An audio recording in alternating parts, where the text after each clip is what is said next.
राजनांदगांव जिले में होने वाली साप्ताहिक मूल्यांकन सत्र 2020-21 का कक्षा 9वीं का गणित विषय का साप्ताहिक मूल्यांकन तीसरा साप्ताहिक मूल्यांकन का हम क्रमबद्ध रूप से अध्ययन करते हैं। आइए यहाँ देखते हैं पहला प्रश्न हमें क्या दिया हुआ है। प्रश्न दिया है 3x + 4 = 13 में x का मान ज्ञात कीजिए। यहाँ पर हमें x का मान ज्ञात करना है, तो आइए आगे बढ़ते हैं। यहाँ हम 3x + 4 = 13 दिया हुआ है, तो 4 को हम पक्षांतर करके राइट साइड में ले जाते हैं। यहाँ से हम यहाँ ला लेते हैं। चूँकि यहाँ +4 की ओर है तो पक्षांतर होकर दाहिनी ओर जाएगा तो -4 हो जाएगा। तो हमें मिलेगा 3x = 13 - 4। 13 में 4 को घटाएंगे तो हमें 9 मिलेगा। अब 3 और 9 कट जाएगा तो 3 एकम 3 और 3 तिया 9। इस तरह से हमें x का मान 3 प्राप्त होगा। दूसरा प्रश्न हमें दिया है यदि a का मान 1, b का मान 2, c का मान 3, d का मान 4 हो तो ab + cd का मान क्या होगा, ये पूछा है। तो हमें जो दिया है उसे हमने लिख लिए। अब ab + cd, तो ab यहाँ पर हम देखेंगे b इकाई में है और a दहाई में है, तो हम इसको लिख सकते हैं 10a + b। सेम वैसी cd है, d इकाई में है तो उसको हमने d का d लिख दिए, और c दहाई में है तो उसको हम 10 से लिख सकते हैं। अब हम क्या करते हैं, ए बी सी डी का मान रख देते हैं। ए का मान हमें 1 दिया है, बी का मान हमें 2 दिया है, सी का मान 3 दिया है और डी का मान 4 दिया है। सभी मानों को हमने रख दिए। अब हम देखते हैं 10 और 1 का गुणा 10 हुआ, 10 और 3 का गुणा 30 हुआ, और इनको हम अगली लाइन में जोड़ देंगे। तो 10 और 2 को जोड़े तो 12, 30 और 4 को जोड़े तो 34, और दोनों को जोड़ते हैं तो हमें 46। तो इस तरह हमें इसका उत्तर 46 प्राप्त होगा। तीसरा प्रश्न देखते हैं। समीकरण 2x - 3 = 42 के लिए कथन बनाइए। कथन मतलब इसको हम सामान्य हिंदी में लिखेंगे, या हम सामान्य रूप में इसको क्या बोलेंगे, तो हम इसको बोलेंगे किसी संख्या के 2 गुने से 3 का अंतर 42 होता है। x कोई संख्या है, कोई चर संख्या है, उसमें 2 का गुणा करके 3 कम कर देते हैं तो वो 42 के बराबर होता है। इसी को हमें हिंदी में लिखना है, यानी कथन रूप में लिखना है। अगला प्रश्न हमें दिया है 2 क्रमागत संख्याओं का योग 11 है का समीकरण बनाइए। 2 क्रमागत यानी क्रमबद्ध संख्या, एक के बाद एक वाली संख्या हमें लेना है। तो हमने मान लिए कि पहली संख्या a है, तो दूसरी संख्या उससे एक ज़्यादा या एक कम होगी। मान लेते हैं कि उससे एक ज़्यादा वाली संख्या a + 1 है। अब प्रश्न बोलता है कि दोनों का योग 11 है, बोल दिया। तो पहली संख्या a और दूसरी संख्या a + 1, दोनों को हमने योग कर दिया और 11 के बराबर लिख दिया, क्योंकि प्रश्न यही बोला है। a और a जोड़ेगा तो 2a + 1 = 11। तो इस तरह से हमें ये चौथा प्रश्न का उत्तर प्राप्त हुआ। आइए आगे बढ़ते हैं। पांचवा प्रश्न हमें दिया है ba और उसमें 3 को जोड़ दिया, तो a और b का मान ज्ञात कीजिए। इसको हम देखते हैं। हमें जो प्रश्न दिया है उसमें हम देखेंगे यहाँ पर b दिया हुआ है और यहाँ पर भी b दिया हुआ है। अब हम देखते हैं कि b में 3 को जोड़िए तो 12 आ गया। हम 3 में क्या जोड़े तो 12 आएगा, जाहिर सी बात है 9 जोड़ने पे 12 आएगा, तो b का मान हम 9 लिख सकते हैं। यहाँ पर हम देखते हैं b का मान भी 9 दिया है, तो 3 में क्या जोड़े तो 9 आएगा, हम 6 जोड़े तो 9 आएगा, तो a का मान 6 होगा। तो हम देख के ही बता सकते हैं। इस तरह से b का मान 9 और a का मान 6 आ जाएगा। तो हमारा प्रश्न हमें इस रूप में प्राप्त होगा। आगे बढ़ते हैं। हमारा नेक्स्ट प्रश्न दिया है 1z में z का गुणा करेंगे तो z का मान क्या होगा। यहाँ गुणा के रूप में हमें पूछा गया है। तो आइए आगे बढ़ते हैं। तो 1z गुणा z = 7z के बराबर लिख दिया हमने। अब हम क्या करते हैं, 1z, 1z को हम क्या लिख सकते हैं, z ये वाली z इकाई में है और ये एक दहाई में है, तो हम इसको लिख सकते हैं 10 + z, और गुणा करके z। 7z के हम क्या लिख सकते हैं, ये z इकाई में है तो z की जगह z ही ध्यान दिए यहाँ पर, और 7 को हम दहाई यानी 10 से गुणा करेंगे तो ये 70 हो जाएगा। अब z का अंदर में गुणा होगा, z का 10 से गुणा हुआ तो 10z, और z का गुणा हुआ तो z²। अब यहाँ 70 + z। आगे की लाइन में हम देखते हैं z² और 10z को हम वैसी का वैसी रखे। इधर वाली z को हम पक्षांतर करके लेफ्ट साइड ला लिए, और 70 को भी पक्षांतर करके लेफ्ट साइड ला लिए, तो राइट साइड में सिर्फ 0 बचेगा। अब 10z में z को माइनस किए तो 9z हो गया और ये 70 बचा। अब ये हमारे पास वर्ग समीकरण बन गया। अब इस वर्ग समीकरण के मध्य के पद को हमको तोड़ना है। तोड़ने के लिए क्या करते हैं, a और c का गुणा करते हैं। a का मान 1 है और c का मान 70 है, तो 70 और 1 का गुणा करेंगे तो 70 आएगा। अब 70 किसके किसके पहाड़ा में आता है, इसको जोड़े या घटाए तो हमें बीच का पद यानी कि 9 मिलना चाहिए।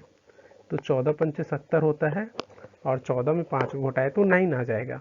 तो हम क्या करते हैं, 14 पंचे 70 लेते हैं। तो 9z को हम क्या लिख सकते हैं, 14z माइनस 5z के रूप में हम लिख सकते हैं।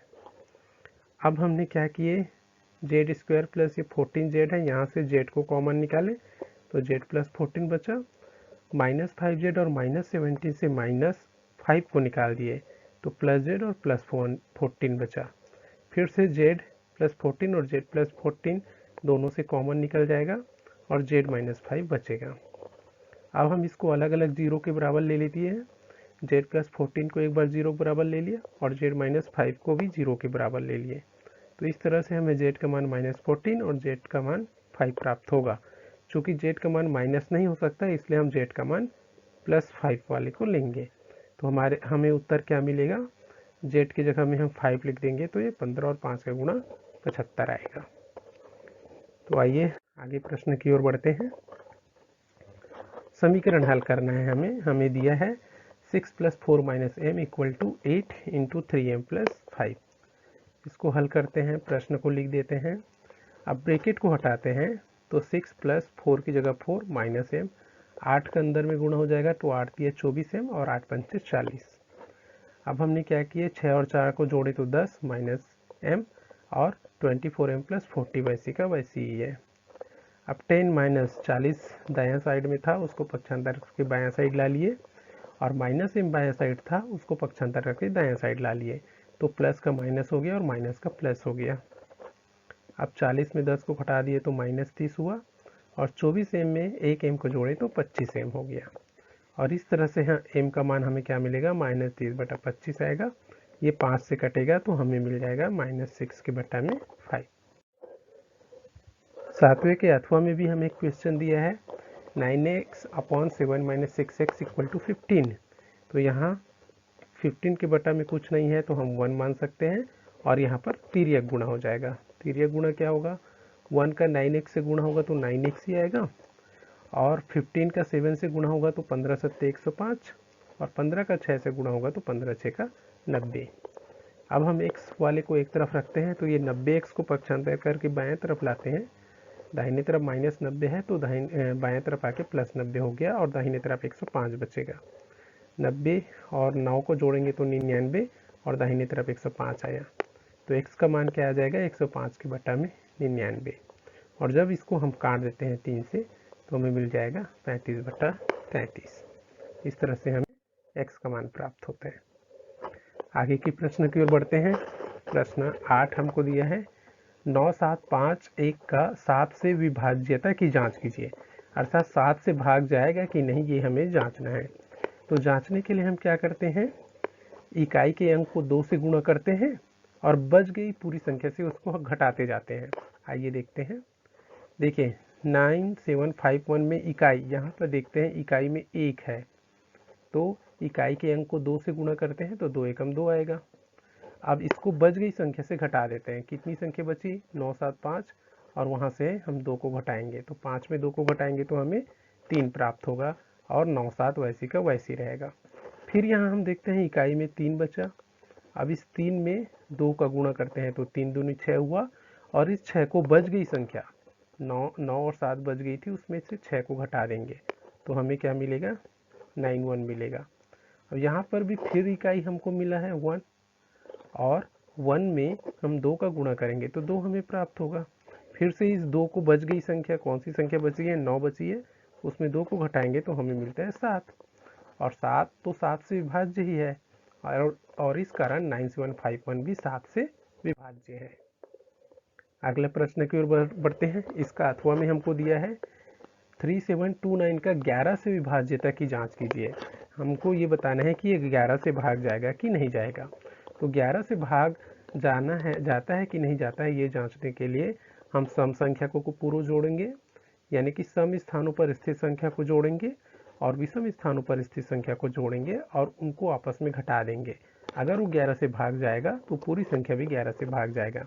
तो सम स्थान अर्थात दूसरा स्थान और चौथा स्थान, दूसरा स्थान पे 7 है और चौथा स्थान पे 9 है। 7 और 9 को जोड़ दिए तो 16 आया। वैसे विषम स्थान, विषम में पहला स्थान में 3 है और तीसरा स्थान में 2 है, दोनों को जोड़ दिए तो 5। अब इन दोनों संख्याओं को घटा देते हैं। सम स्थान पर स्थित अंकों का योग में विषम स्थानों पर स्थित अंकों के योग को घटा देंगे तो हमें क्या मिलेगा, 16 में 5 घटाए तो 11 और 11 तो 11 से भाग जाएगा, इसलिए 3729 भी 11 से विभाज्य है। अब आगे की ओर हम बढ़ते हैं। हमको 9वां प्रश्न दिया है 4 नंबर का। विमला और सरिता की आयु में 7:5 का अनुपात है और 4 वर्ष पश्चात उनकी आयु का अनुपात 4:3 हो जाएगा। तो उनकी उम्र ज्ञात कीजिए। उनकी उम्र ज्ञात कीजिए। यहाँ पे उम्र छूट गया है। तो आइए आगे बढ़ते हैं। मानव विमला की आयु x वर्ष एवं सरिता की आयु y वर्ष है। तो प्रश्न में क्या दिया है कि उनकी आयु में अभी 7:5 का अनुपात है, ये दिया है। तो हम x अनुपात y अर्थात दोनों की आयु का अनुपात 7:5 है, तो इसको हम बटा के रूप में भी लिख सकते हैं और मान लेते हैं कि अनुपातिक राशि k है।